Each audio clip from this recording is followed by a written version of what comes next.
Yeah, and lots of things happening on the domestic front as well. So here is an article by the Washington Post entitled Obama Visit to Chamber of Commerce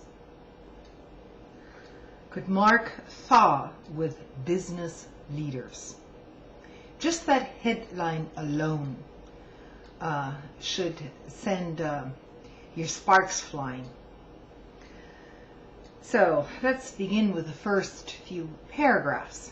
The White House's campaign to rebuild ties with the corporate America gets the ultimate photo opportunity Monday when President Obama crosses Lafayette Park and steps into the imposing headquarters of the U.S. Chamber of Commerce. Right. Obama is rebuilding his ties with corporate America? I suppose that's why he has corporate America on his economic team. So it's not exactly a rebuilding exercise. The gesture may surprise Americans who recall that Obama just 4 months ago said the group may have used foreign money to air attack ads against Democrats, or that a senior aide called the chamber's political tactics a threat to our democracy. And the applause certainly will fill the ordinate hall of flags inside the cavernous chamber building might seem jarring given the tens of millions of dollars the group spent to fight Obama's signature health care overhaul and deliver the House majority to the Republicans. You know, these paragraphs contain so many lies just right from the start that some things need to be set straight. First of all, the Chamber of Commerce was actually applauding Obama's health care plan behind the scenes. Because guess what? It was a big giveaway to some of the biggest corporations in U.S. history, namely the insurance industry and big pharma. And mandating that coverage certainly didn't alienate the business community that is now being touted as, by Washington Post writers as being somehow disappointed in that health care plan which eventually passed in Congress. Obama, even as he calls for cooperation on a range of issues such as revamping the corporate tax code, passing a South Korea free trade agreement, and fixing the nation's schools, will reiterate his defense of the new restrictions on insurance companies that make up the core of his health care law that the chamber wants repealed. Sure, any kind of consumer protection is gonna be repealed by the Chamber of Congress. Who do you think they're working for? They're working for the insurance companies and big pharma. So it should come as no surprise that they are against any safeguards whatsoever.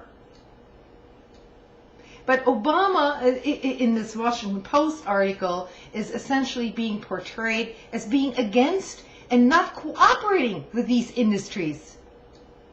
I mean, this is just complete idiocy. If anything, this administration, this Democratic administration, has been more pro-corporate than any other before it. And that includes Clinton, by the way. It is absolutely mind-blowing how easily Americans can be swayed that for some reason Obama is some sort of a left-wing figure, a socialist, okay, when he is anything but that.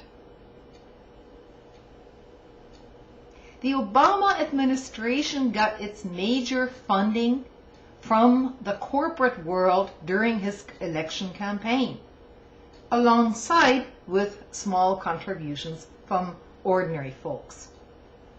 So don't you think that Obama or his administration is now going to be in the mode to alienate big business? Because he's going to need those very same campaign contributions again.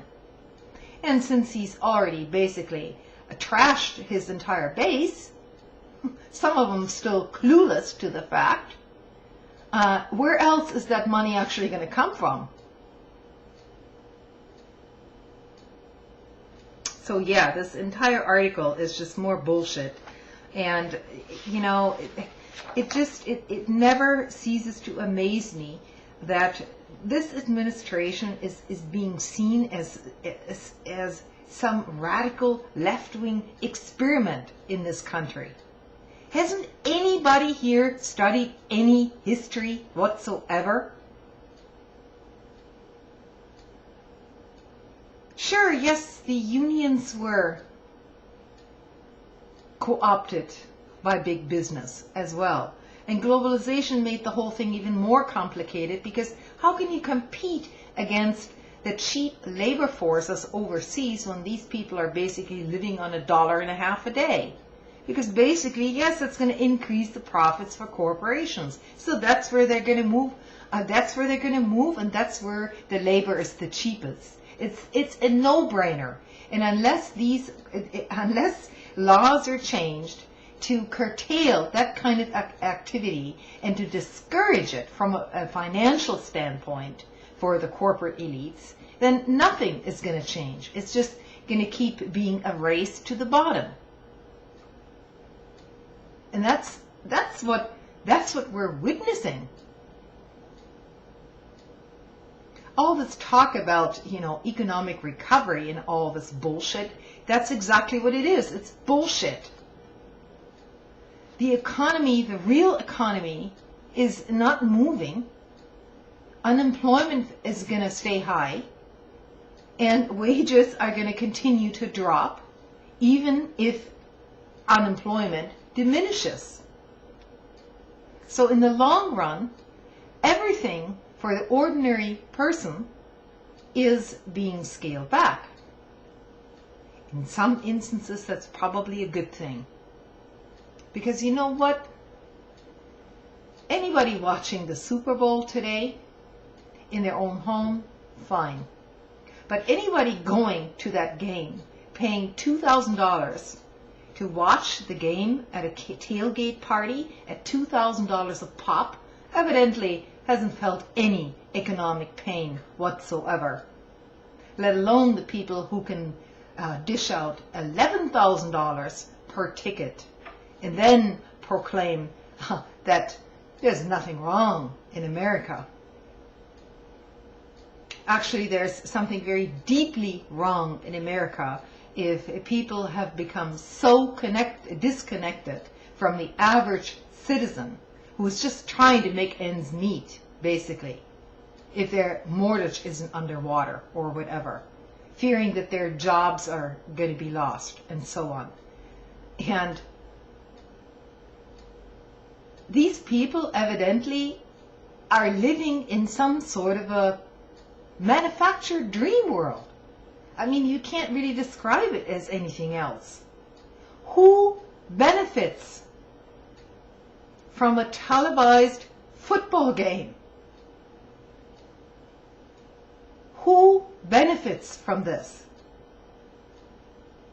I mean, I'm not against sports or, you know, the sports-like activities or anything like that, but I mean, it is absolutely mind-blowing that this question is never even being asked in our mainstream media.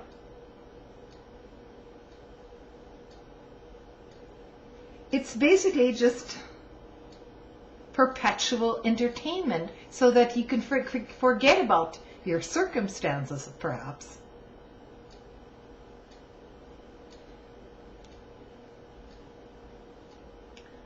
Anyway, I don't want to make this video too long, so that's enough for one night.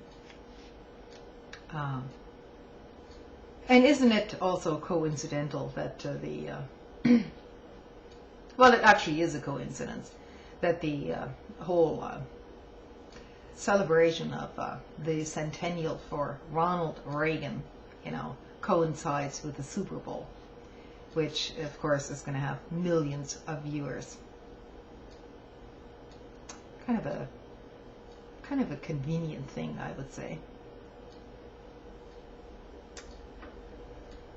Good night. Until later.